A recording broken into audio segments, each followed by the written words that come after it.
Minister of Works and Housing Dave Umahi announced in a press briefing that the Federal Executive Council has given the green light for the construction of a 700-kilometer coastal road spanning from Lagos to Cross Rivers.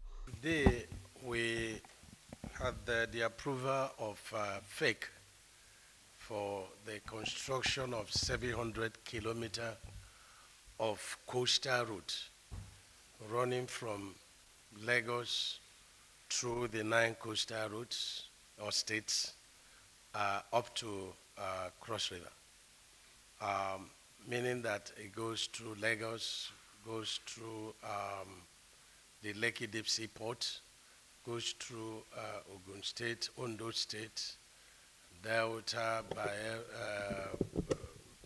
Bayelsa, Port Harcourt, Akwa Ibom to Cross River. But we also have two spurs, spurs that leads to the north. That goes from the ongoing Badagry Sokoto Road and the one that leads to the Trans-Sahara route that goes from Ogoja down to Cameroon. Now, each way is a dual carriageway, and each of the carriageway has 5 lanes, and a provision for a train infrastructure that would be at the middle. Umahi cited funding challenges, leading to the decision to finance the initial phase of the project instead of relying on engineering procurement, construction, and financing. He noted that the roads will be constructed with concrete to ensure durability and cost effectiveness. Um, on October 30th, FEC had approved that this project be procured under EPC plus F, that is engineering, procurement, construction and financing. And so they in favor of high tech, Construction African Limited, which means that they were supposed to source for the funding. They already had started sourcing for the funding, but hitches here and there. And so the minister had to go back to Mr. President to ask for two things, and that was in January 18th. And two things we're asking is, can we fast track this by, since this project, was going to be procured in 2 phases and multiple sections, can we get the federal government to fund the first section, phase 1, which is 47 plus 474 kilometers, running from Ahmad Bello in Lagos down to Lekki Deep Sea Port. Mr. President graciously approved. We also had the challenge of, a lot of infrastructure on the road corridor. And so we requested Mr. President to approve that we realign the road so that we move closer to the ocean shore and then avoid those properties which could lead to litigation. Mr. President also approved. But then that led to a new challenge. And the challenge is the need to start, the project as quickly as possible as to protect, the communities along the corridor. So today we have procured the first section, which is 47.47 under 10 lanes, and FEC graciously approved the contract for 1.067 in line with no objection from BPP. The FEC also approved that the second section be procured, for the funding of federal government, which is about 57 kilometers, and that runs from, Lekki Deep Sea Port to the boundary between Ogun and Ondo, and that's section 2 of phase 1.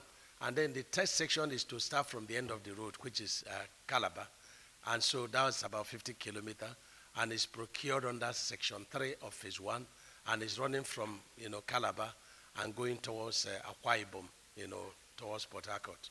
So that's what we did. And then the other sections and other phases will still be under EPC plus F in favor of high-tech Construction African Limited.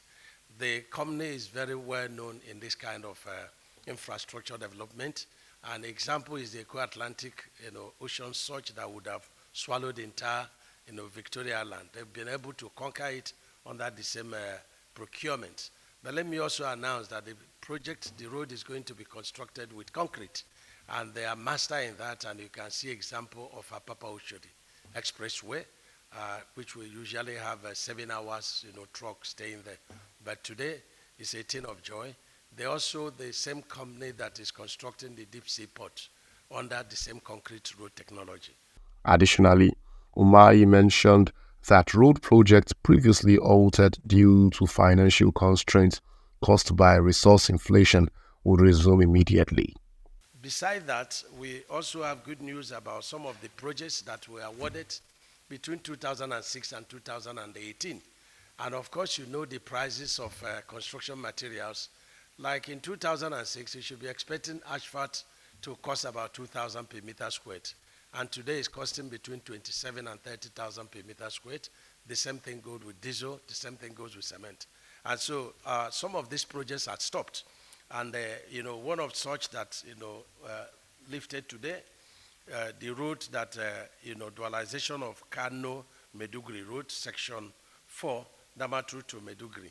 It was awarded in 2006, and it has stopped because the contracts can no longer carry it. But today it's been augmented from 39 billion to 67 billion. So it has bread now, and it can now go on. And then we have another project that is the maintenance of Pangshin to Balank, to Nyelink, to Sarah Lere Gindiri Road in Pangshin, Plateau State. It was awarded in 2017, and the project has stopped. But today it has gotten bread, augmented from 10 billion to 20 billion. And then we have the third route, the same thing, the route that is going for Mayo, Belewa, Jada, Kanya, Tungu Road in Adamawa State. It was awarded in 2018, and today it has been augmented from 21 billion to 43 billion, in line with the realities of the construction market prices. And then the last one is a route that is going, from Yankasi to Badume to Damagu to Maken Zali Road in Kano State. This was awarded in January 2021, and it's been augmented from 12 billion to 17 billion. Let me, end by saying that we're going to be having a number of these routes, a number of them, tending to stop. But Mr. President graciously has directed that such projects should be reviewed in line with the realities of the present construction basic materials. And so we have over 1,000 routes that are going to undergo this kind of process to keep them alive and in line with the directive of Mr. President. The FEC meeting addressed the nation's infrastructural deficits.